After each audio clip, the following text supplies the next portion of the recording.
ఆచి చికెన్ మసాలా. ఇక ప్రజా సమస్యలను పక్కదారి పట్టించేందుకు కాంగ్రెస్ బీఆర్ఎస్ పార్టీలు డైవర్షన్ రాజకీయాలు చేస్తున్నాయని మెదక్ ఎంపీ రఘునందన్ రావు ఆరోపించారు.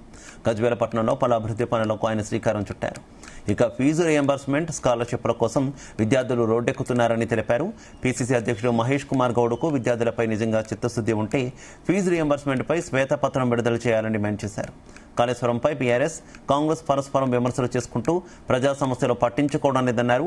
క్షుద్ర పూజలపై ఆరోపణలు చేస్తున్నారని, అవి నిజమైతే బాధ్యులపై కేసులు పెట్టి చర్యలు తీసుకోవాలని ఎంపీ రఘునందన్ రావు డిమాండ్ చేశారు.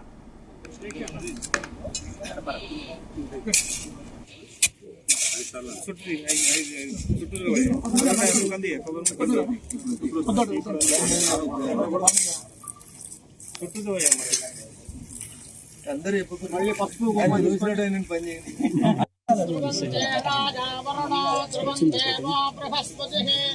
ప్రబంధ ఇంద్రశ్చాగ్నిష్టరాష్ట్రం దారయతాం ధ్రువం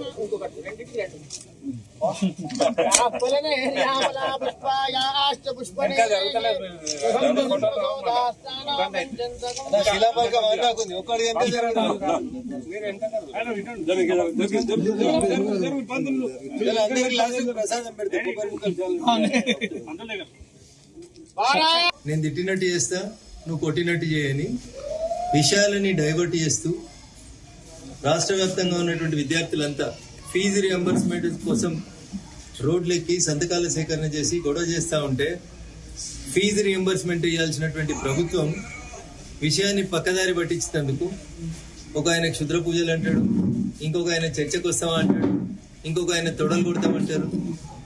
అవసరం ఉన్నటువంటి విషయం, ఈరోజు ప్రజలు అడుగుతున్నటువంటి విషయం, మీరు మహిళలకి ఇస్తా అన్న 2500 రూపాయలు ఏమైనాయని అడుగుతున్నారు, స్కూటీలు ఏమైనాయని అడుగుతున్నారు.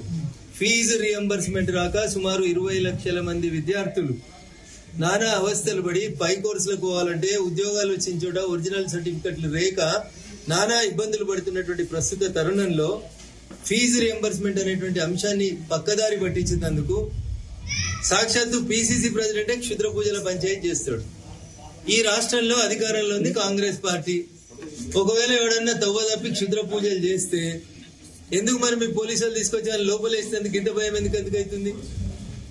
మీరు ప్రెస్ మీట్ పెట్టి క్షుద్ర పూజలు జరుగుతున్నాయి, ఈ రాష్ట్రానికి అనర్థం చేస్తున్నాడు, ఈ రాష్ట్రాన్ని ఇబ్బంది పెట్టాలనుకుంటూ ప్రభుత్వం పడిపోవాలనుకుంటుంది, పెట్టురి రాజద్రోహం పెట్టి లోపలేరి చేతనైతే లేదా కాంగ్రెస్ కి?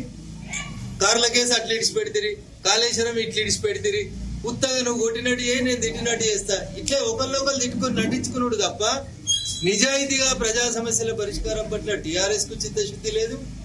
ప్రజలకు ఇచ్చినటువంటి హామీల్ని నెరవేర్చాలనేటువంటి ఆలోచన రాష్ట్ర ప్రభుత్వానికి లేదు. ఎంతసేపు మీడియాలో కవరేజ్ ఎట్లా తీసుకోవాలి, ఎట్లా ఒకరిని తిట్టినట్టు చేసి ఫస్ట్ పేజీలో కవరేజీల కోసం ప్రయత్నం తప్ప నిజంగా నిజాయితీ ఉంటే రాష్ట్ర ప్రభుత్వానికి ఫీజు రియంబర్స్మెంట్ విషయం లోపల మీ చిత్తశుద్ధి ఏందో చెప్పుండ్రి. ఒక శ్వేతపత్రం రిలీజ్ చేయండి, ఎంతమంది విద్యార్థులకి ఎంత బాకీ ఉన్నారు దాన్ని రిలీజ్ చేయండి. ఇవి పక్కన పెట్టి చిన్నప్పుడు ఏదో బేతాలోని కథలు చదువుకున్నట్టు క్షుద్ర పూజలు చేసిరని వాళ్ళు ఎప్పుడు సరే, చేయలేదని ఈయన ఎప్పుడు సరే, అంటే వీళ్ళు ఇద్దరు కలిసి నాటకం ఆడి అసలు సమస్యను పక్కదోవ పట్టిస్తా ఉన్నారు. అందుకని కాంగ్రెస్